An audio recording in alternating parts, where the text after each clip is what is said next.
Praise Lord church. मैं आपका स्वागत करना चाहती हूँ प्रभु यीशु के नाम से। I want to welcome you in the mighty name of our Lord Jesus Christ.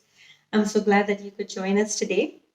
This is the first week of the month of December, and for many of us, we celebrate Christmas. That is the day Jesus Christ was born.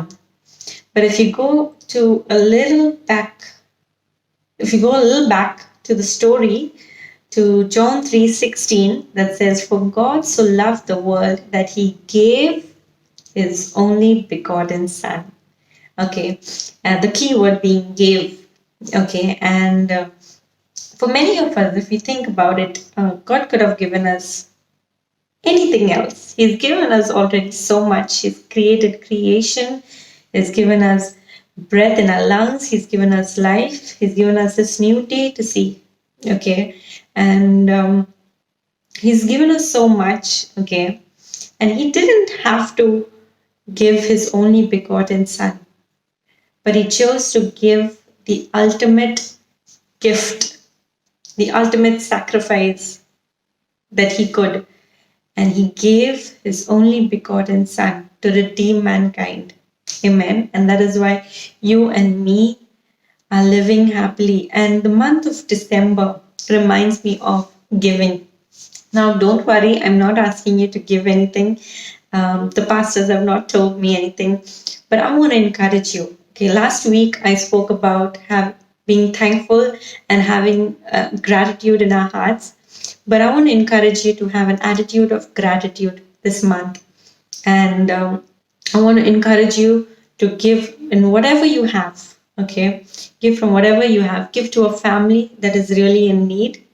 Okay. Give to somebody who works without expecting something. Maybe in your church, maybe in the worship team, maybe whoever in your church or around you. Okay. Give to a non-profit organization or a church ministry, any ministry that you want to give to. Give with an open heart, give with a cheerful heart, and give this month as you're giving to God, okay? And whatever God leads you to give, I want to encourage you to give. And the measure you give will be measured back to you. Amen. So without further ado, let's get into our wonderful service that has been hosted by our Nala Supara team, our Nala Supara Church this Sunday, with a wonderful worship by Rohit, followed by communion by Rohit and Priya, followed by the word by Pastor Anthony. I want to welcome you once again to New Life Movement International, Wasai Tuverar. God bless.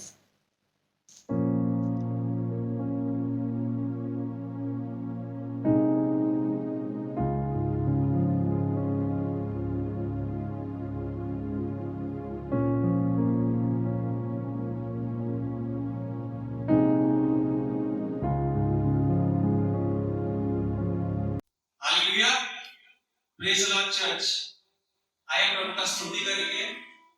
Let's all worship Him and praise Him because the Lord is good. Amen.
Jesus.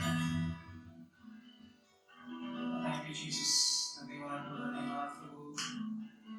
God, thank you for this time, Lord Jesus. धन्यवाद प्रभु इस सुंदर समय के लिए प्रभु। प्रभु आपकी आराधना में प्रभु माते हैं इस वक्त प्रभु। बहुत धन्यवाद प्रभु। Lord, there is none like you, Lord Jesus.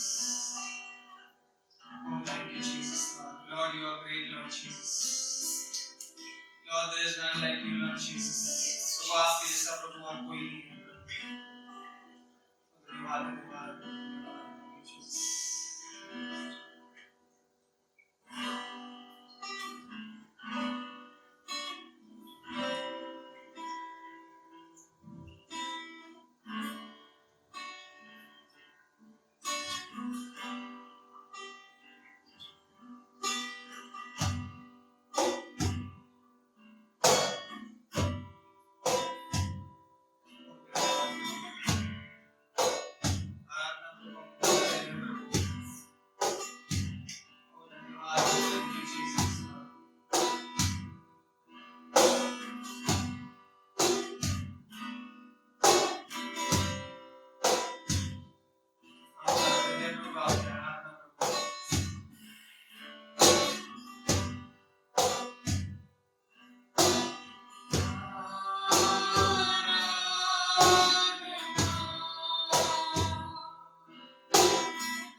Church, आइए हम प्रभु भोज में भाग लेते हैं। उसके पहले हम एक वचन को पढ़ेंगे, मत्ती 26:26 से 28। जब वे खा रहे थे तो यीशु ने रोटी ली और आशीष मांगकर तोड़ी और चेलों को देखकर कहा, लो खाओ, यह मेरी देह है। फिर उसने कटोरा लेकर धन्यवाद किया और उन्हें देखकर कहा, तुम सब इसमें से पियो, क्योंकि यह वाचा का मेरा वह लहू है और बहुतों के लिए पापों की क्षमा के निमित्त बहाया जाता है। आमीन। आइए हम प्रार्थना करेंगे। हालेलुया। प्रभु धन्यवाद के लिए प्रभु जी, प्रभु यीशु इस समय प्रभु जी हम प्रभु जी इसमें भाग लेते हैं। प्रभु जी इसमें भाग लेने से पहले प्रभु जी आपके उस बलिदान को हम याद करते हैं। प्रभु जी 2000 साल पहले प्रभु जी आपने उस पर हमारे लिए बलिदान दिए। प्रभु यीशु इसमें भाग लेने से पहले उस बलिदान को हम याद करते हैं और अपने आप को जांचते हैं।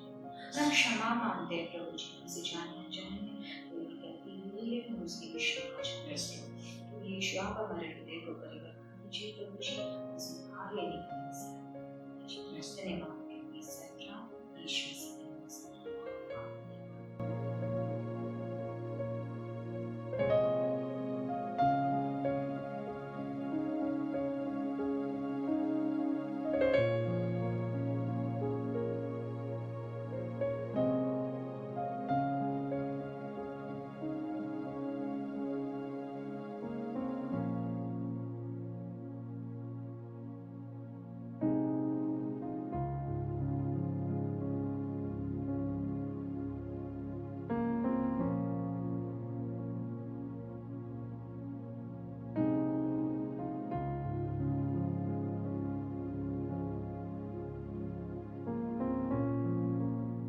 Good morning, church.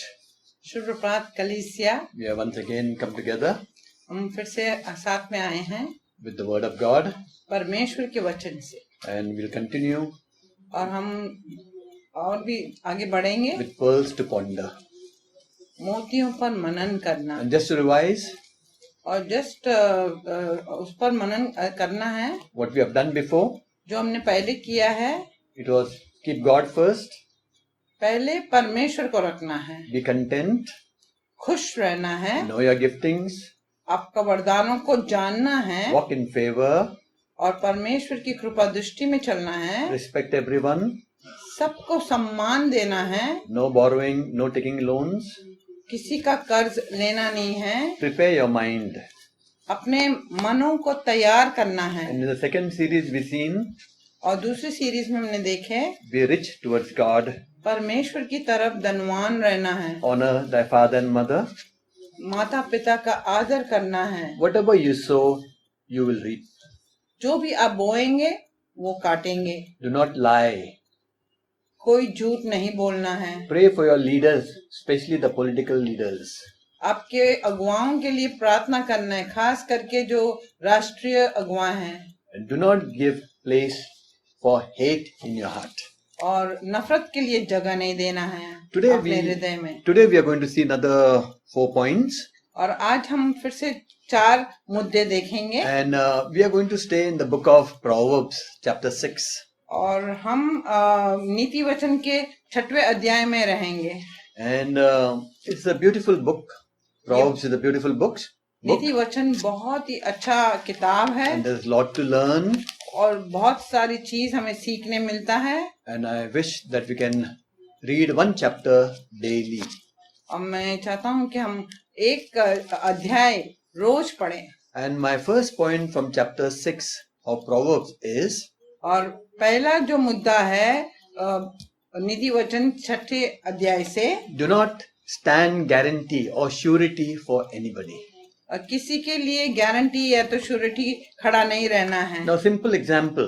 एक उदाहरण बताता हूँ। Your friend wants to take a loan अपने दोस्त को एक कर्ज लेना है and they need a guarantor. और उनको एक गारंटर की जरूरत है। And he's your friend and you sign and you remain a guarantor.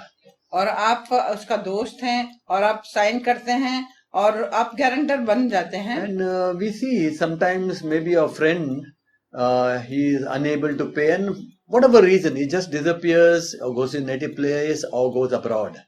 और कुछ कारण की वजह से वो कर्ज नहीं दे सकता है, या वो बाहर गांव जाता है या गांव जाता है So- और उसकी तलाश नहीं है। So when the loan is not paid, जब वो कर्ज नहीं आप दे सकते हैं bank doesn't get the money, और बैंक को वो पैसा नहीं मिलता है, they will come to you वो आपके पास आएंगे, because you stood as a guarantor. क्योंकि आप गारंटर के हिसाब से खड़े रहे, And then you will have to pay the amount. और फिर आपको वो कर्जा पेडअप करना पड़ेगा। And there are many examples in different ways. There are many examples, but the word of God says, do not stand guarantor, do not stand surety for anybody. और बहुत सारे अलग चीजों के लिए हम गारंटी खड़े रहते सकते हैं, लेकिन वचन कहता है किसी के बातों के लिए आप गारंटर नहीं खड़े रहना है। So we'll just read from the word of God. हम वचन से पढ़ेंगे And Proverbs 6, नीति वचन 6वां अध्याय verse 1 says, my son, if you have put up surety for your neighbor, if you have stuck hands in pledge for another, if you have been trapped by what you said, ensnared by the words of your mouth, then do this, my son, to free yourself, since you have fallen into your neighbor's hands. इसमें नीति वचन 6वां अध्याय, उसमें पहला अध्याय लिखता है, हे मेरे पुत्र, यदि तू अपने पड़ोसी का उत्तरदायी हुआ हो अथवा परदेशी के लिए हाथ पर हाथ मारकर उत्तरदायी हुआ हो, तो तू अपने ही मुंह के वचनों से फंसा और अपने ही मुंह की बातों से पकड़ा गया। Okay, so here, in simple words, it says, do not stand guarantor for anybody. यानी साधारण शब्दों में यहाँ पर दिया गया है कि किसी के लिए उत्तरदायी नहीं बनना है। We are going to go to one more verse from chapter 22, और एक वचन हम देखेंगे, Proverbs 22, नीति वचन का 22 देखेंगे, verse 26 and 27. और 26 और 27 देखेंगे। It says, do not be a man who strikes hands in pledge or puts up security for debts. If you lack the means to pay, your very bed will be snatched from under you. और नीति वचन उसका 22 का 26 और 27 बताता है, जो लोग हाथ पर हाथ मारते और ऋणियों के उत्तरदायी होते हैं, उनमें तू न होना। यदि भर देने के लिए तेरे पास कुछ न हो, तो वह क्यों तेरे नीचे से खाट खींच ले जाए। And we see this, in many places when they take a big loan. और हम देखते बहुत जगह पे जब हम लोग बड़े कर्जा लेते हैं, And especially when you want to open a business, और जब आपको कुछ बिजनेस खोलना है, big loans are taken. बड़ा कर्जा लेते हैं व्यवसाय के लिए, And if you stand as a guarantee, और आप गारंटी उत्तरदायी खड़े रहते हैं, and many times the businessman runs away because it's unable to pay. और बहुत बार वो जो बिजनेसमैन है वो भाग जाता है क्योंकि वो कर्जा नहीं दे पाता है। And then the cops, the bank will come and take hold of the guarantor. फिर हम देखते हैं कि पुलिस और जो बैंक है वो उत्तरदायी को पकड़ते हैं। So be careful. इसलिए सावधान रहिए, Do not stand surety for anybody. और किसी के लिए उत्तरदायी नहीं बनना। You may say, what about my family member? What about my friend? It talks about the friend and family member. You think it over. और आप सोचेंगे, अरे मेरा परिवार का एक सदस्य है, मेरा दोस्त है, तो यहाँ पर किसी के लिए भी बताया है, तो आप सोचकर कार्य कीजिए। My word to you today is, to keep you away from paying. आज मेरा वचन ये है कि वचन से मैं बात कर रहा हूँ कि दर्द तुम्हारे जीवन से निकल जाए। Use your own judgment. आपका खुद का बुद्धि ज्ञान समझो। But the word of God is true, and the best judgment is given by God Himself. और वचन सत्य है, और सबसे अच्छा न्याय जो है वो परमेश्वर देता है। So we see the second point now तो दूसरा मुद्दा हम देखेंगे, in Proverbs chapter 6. और वचन नीति वचन उसका 6वां अध्याय। And my second point is, do not be lazy. और दूसरा मुद्दा ये है कि आलसी ना बनो। Now, I am not against sleep. देखो, मैं नींद के खिलाफ नहीं हूँ। Sleep is very important. नींद बहुत ही महत्वपूर्ण है। 8 hours sleep. 8 घंटे जरूरी है। Sportsmen, they sleep even 10 plus hours. और स्पोर्ट्समैन जो होते हैं वो 10 घंटा और भी सोते हैं। And sleeping is good for recovery. और जो सोते हैं तो अच्छा वापस हमारा सेहत वापस आ सकता But है। here we are talking about a lazy person यहाँ पर एक आलसी लोग के बारे में बात कर रहे who हैं, don't want to work, जो काम नहीं करना चाहता है, keep sleeping, पूर्ण दिन सोते रहते हैं। and I know many of them myself. और मैं बहुत जनों को ऐसे जानता हूँ। So let's go to chapter 6, verse 6 onwards. और हम नीति वचन का 6वां अध्याय उसका 6वां आय को देखेंगे। Let's go to an ant, you sluggard, consider his ways and be wise. It has no commander, no overseer or ruler, yet it stores its provision in summer and gathers its food at harvest. Read it. 6वां, 7वां, 6, 7, 7वां और 8वां अध्याय। आई, हे आलसी, चींटियों के पास जा, उनके काम पर ध्यान दे और बुद्धिमान हो। उनके ना तो कोई न्यायी होता है, न प्रधान और न प्रभुता करने वाला, तो भी वे अपना आहार धूप काल में संचय करती है और कटनी के समय अपनी भोजन वस्तु बटोरती है। Verse 9 onwards it says, how long will you lie there, you sluggard? When will you get up from your sleep? A little sleep, a little slumber, a little folding of hands to rest, and poverty will come on you like a bandit, and scarcity like an armed man. तो 9वां और 10वां 11वां आय लिखता है, हे आलसी, तू कब तक सोता रहेगा? तेरी नींद कब टूटेगी?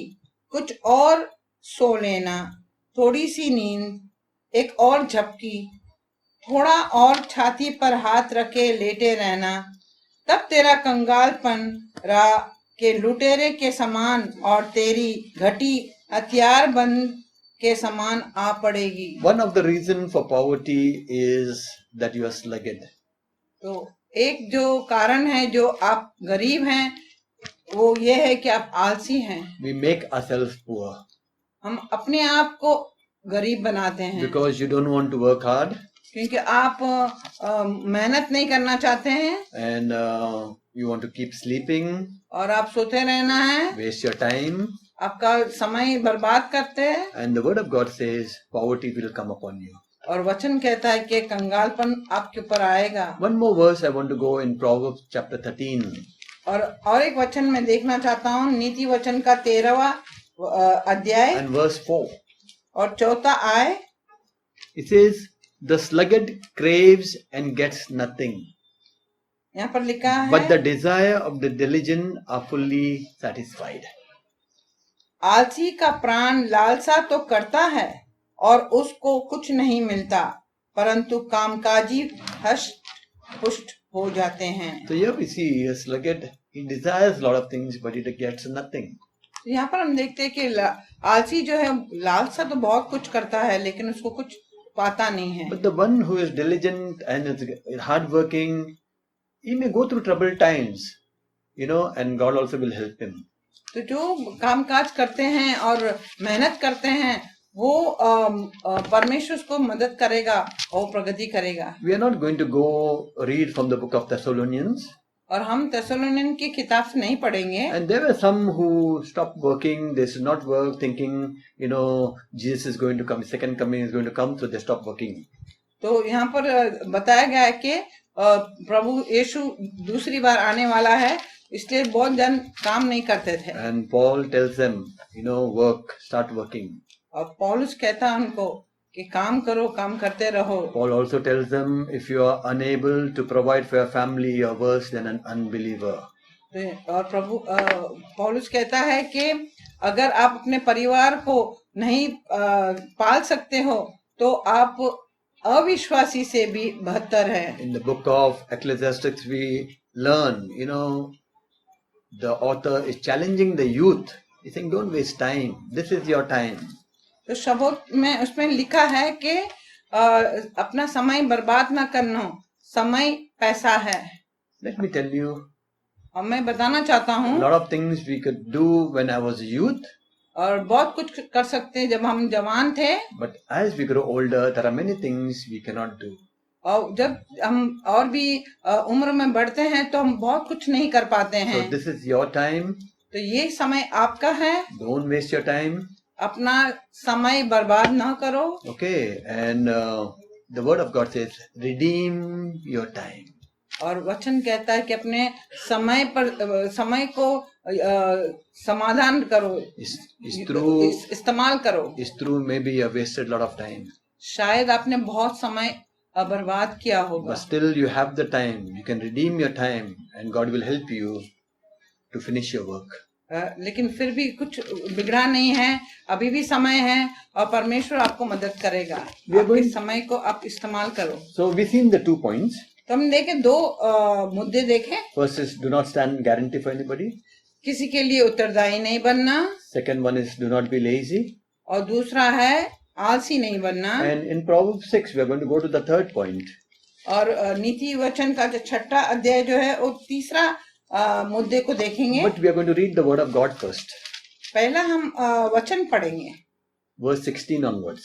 और 16वां आई के बाद There are 6 things the Lord hates.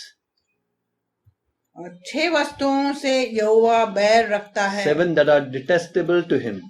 वरना 7 है जिनसे उसको घृणा है। Haughty eyes, a lying tongue, hands that shed innocent blood, a heart that devises wicked schemes, feet that are quick to rush into evil, a false witness who pours out lies, and a man who stirs up dissension among brothers.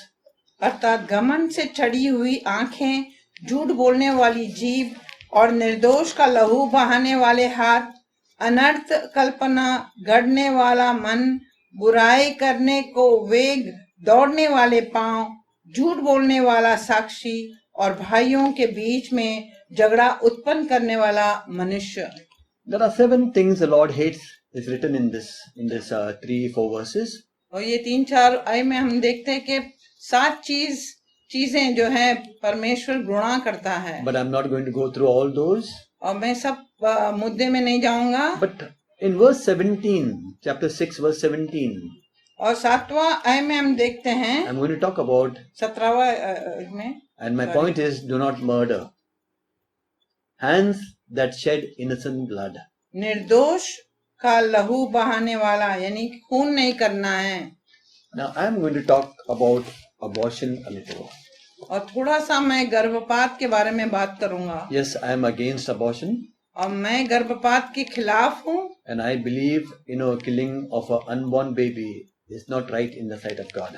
और जो बच्चा जो पैदा ही नहीं हुआ है उसको मार डालना ये परमेश्वर के नजर में घृणा है। And it comes under murder. और वो खून के पाप के अंदर आता है। Now for married couples, तुम देखते कि जो शादीशुदा जोड़े हैं, there are healthy ways of your family planning. और एक अच्छा स्वस्थ फैमिली प्लानिंग जो है आप कर सकते हैं। You can ask your doctor that. वो आपके डॉक्टर से आप पूछ सकते हैं। Now there are a lot of abortion taking place where unmarried couples are there, unmarried boys and girls.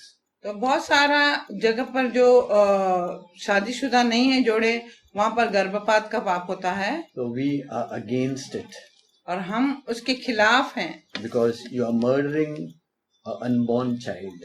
क्योंकि आप उस न पैदा होने वाला बच्चे को आप खून कर रहे हैं उनका। And you have murdered. और आपने खून किया है। And we will be judged for that. और उसके लिए हम पर न्याय होगा। And it is high time you ask God's forgiveness. और एक बड़ा अभी अच्छा समय है कि हम परमेश्वर से क्षमा मांगे। And you can also tell others that it is not right to abort a child or to kill a child. दूसरों को भी आप बता सकते कि गर्भपात नहीं करना या कोई बच्चे को मार नहीं डालना है। Okay, and so do not murder. तो मुद्दा ये है कि किसी का खून नहीं करना So है। the first point was do not stand surety for others. और पहला मुद्दा ये था कि किसी के लिए उत्तरदायी नहीं बनना। Do not be lazy. और दूसरा मुद्दा था कि आलसी नहीं बनना। And the third was do not murder. और तीसरा मुद्दा है कि किसी का खून नहीं करना। And in this chapter, we'll go to the fourth point, and that is, do not commit adultery.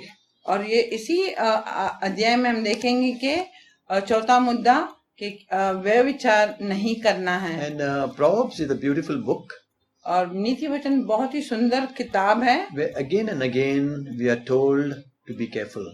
और बार बार लगातार बताया गया है कि सावधान रहना है। And if you read chapter 6, verse 20 onwards, और आप छठा अध्याय का 20वां आय से पढ़ते जाएंगे, the father commands, the mother commands or teaches, और पिताजी निर्देश देता है, माताजी सिखाती है, but no one wants to listen. लेकिन कोई सुनने नहीं चाहता है। And we are going to go through the word of God. और हम परमेश्वर के वचन में जाएंगे। He says, whatever your mother and your father tells you, तो पुत्र जो भी अपने माँ बाप बताते हैं, let's read verse 23. और 23 आय को पढ़ेंगे। For these commands are lamp, this teaching is a light. आज्ञा तो दीपक है और शिक्षा ज्योति। So your mother and your father tells you for your own good, और आपका माँ और आपके पिता आपकी भलाई के लिए बोलते हैं, and you got to listen to them. उनको सुनना, उनका आज्ञा करना, पालन करना बहुत जरूरी Now है। adultery has a lot of consequences, हम देखते हैं कि व्यभिचार जो है बहुत सारा परिणाम हम देखते हैं। and here the author teaches us that we have to be careful of a lot of things. और जो लेखक है वो सिखाता है कि हमें बहुत चीजों में सावधान रहना है। And we'll go to verse 24. और 24 आय को देखेंगे, Keeping you from immoral women, from smooth tongues of a wayward wife. ताकि तुझको बुरी स्त्री से बचाए और पराई स्त्री की चिकनी चुपड़ी बातों से बचाए। He says, do not lust in your heart after her beauty. और उसकी सुंदरता देखकर अपने मन में उसकी अभिलाषा न कर, Or let her captivate you with her eyes. वह तुझे अपने कटाक्ष से फंसाने न पाए। In these two verses, we are taught by our father and mother, our parents. और ये दोनों आय में हम देखते हैं कि अपने माँ बाप ने हमको सिखाया We है, are taught in the word of God. वचन के द्वारा बताया गया है Be careful of immoral women. कि जो व्यभिचार औरत है उससे तुम सावधान रहना। He's saying, be careful of that smooth tongue. और वो जो कटाक्ष शब्दों से, जो चिकनी चुपनी बातों से वो बात करती है, उससे तुम सावधान In verse रहना। 25 says, be careful of beautiful women who entice you. और 25वां में लिखा है, उसकी सुंदरता देखकर अपने मन में उसकी अभिलाषा न कर। And we men, we have to be very careful. और हम आदमी है ना, उन्हें बहुत सावधान रहना है। And this is for everyone. It is also for me. और ये सबके लिए है, वो मेरे लिए भी है। You know, lust is something that we all men have to be careful. अब व्यभिचार ऐसा है कि सब आदमी जो है उनको सावधान रहना है। Someone said, seeing is powerful. और किसी ने बताया कि देखना बहुत ही सामर्थ्य है। And we men, we get attracted to beautiful women.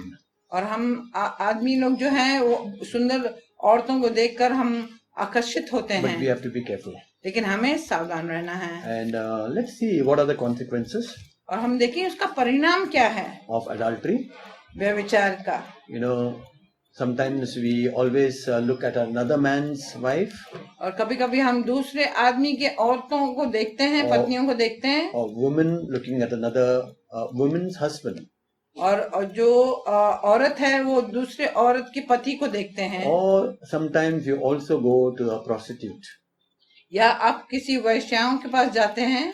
So the consequences are given in verse 26. और जो उसका परिणाम है वो 26 आय में दिया गया है। For a prostitute reduces you to a loaf of bread.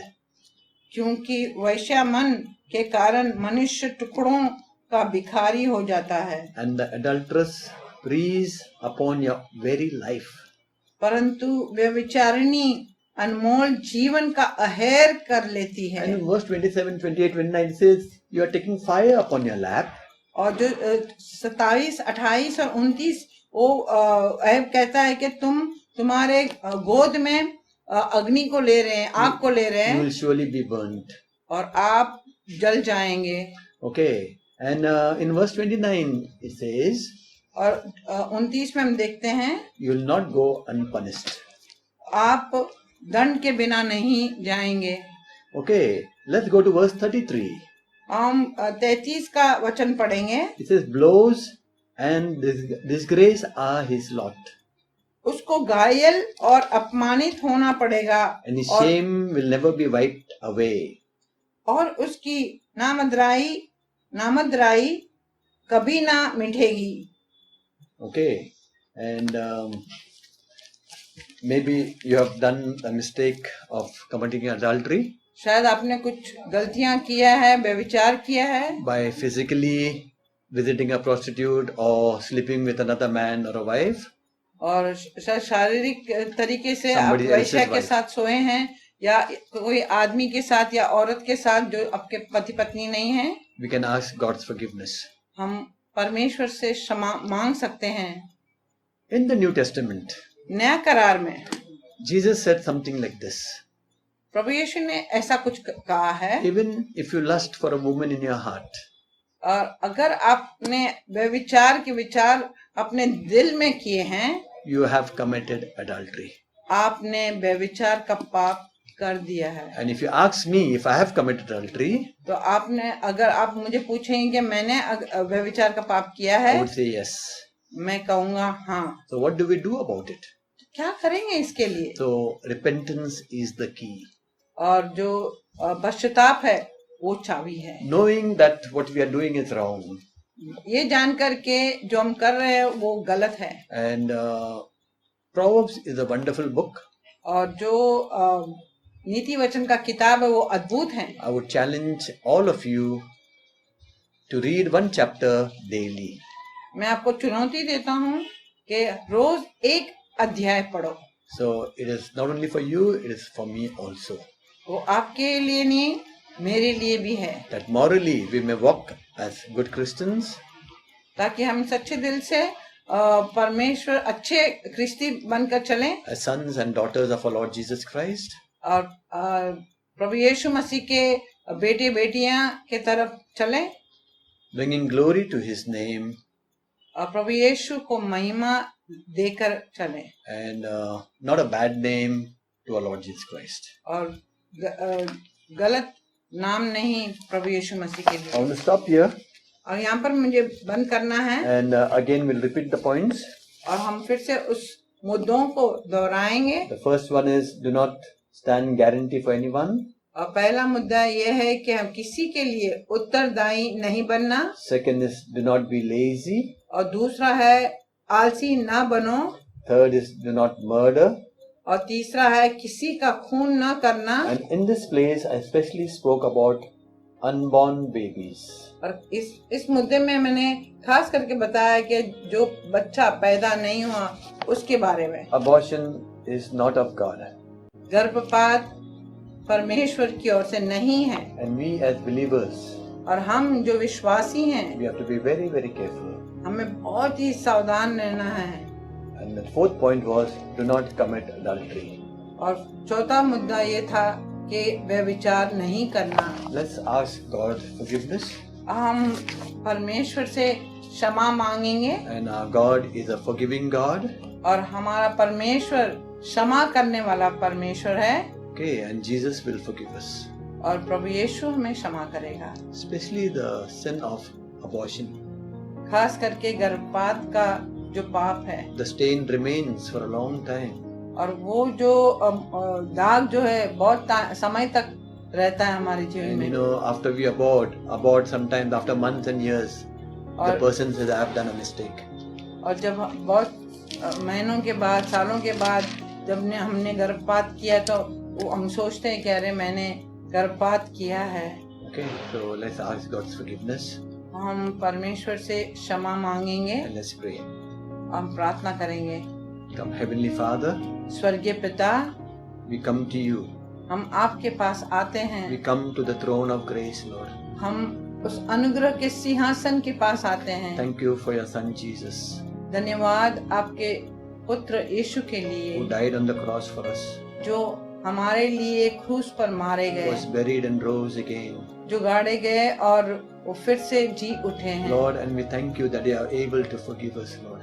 प्रभु हम धन्यवाद देते कि आप हमें क्षमा कर पाते हैं, Cleanse us of all our unrighteousness. हमारे सारे अधर्म को धोकर शुद्ध And करते today I हैं। pray for myself, my family.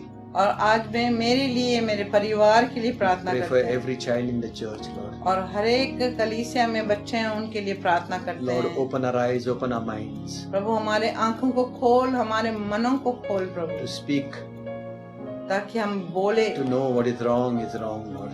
प्रभु, बोलने के लिए कि जो गलत है वो गलत है, That we may know what you hate in us, Lord. और प्रभु जो भी बातें हमारे अंदर है जो आप नफरत करते हैं, That we may cut off everything that is not of you, Lord. प्रभु जो भी बातें आपकी ओर से नहीं है उसको हम कट ऑफ करेंगे Yes, Lord, in the name of Jesus. यीशु मसीह के नाम में। Come, Holy Spirit. आप पवित्र We आत्मा, pray for much grace प्रभु आपका अनुग्रह बहुत रीति से मांगते to हैं, say no to sin, Lord. ताकि हम पाप को नकारें, To say no to what you hate, Lord. जो आप नफरत करते उसको नकारें। Thank you, Jesus. धन्यवाद प्रभु यीशु। Today we bless every child in the church. प्रभु इस कलीसिया के हर एक बच्चों को In हम the आशीष name of करते हैं Jesus. यीशु मसीह के नाम Yes, में। we forgive you. हम आपको क्षमा करते हैं We बच्चा, bless you.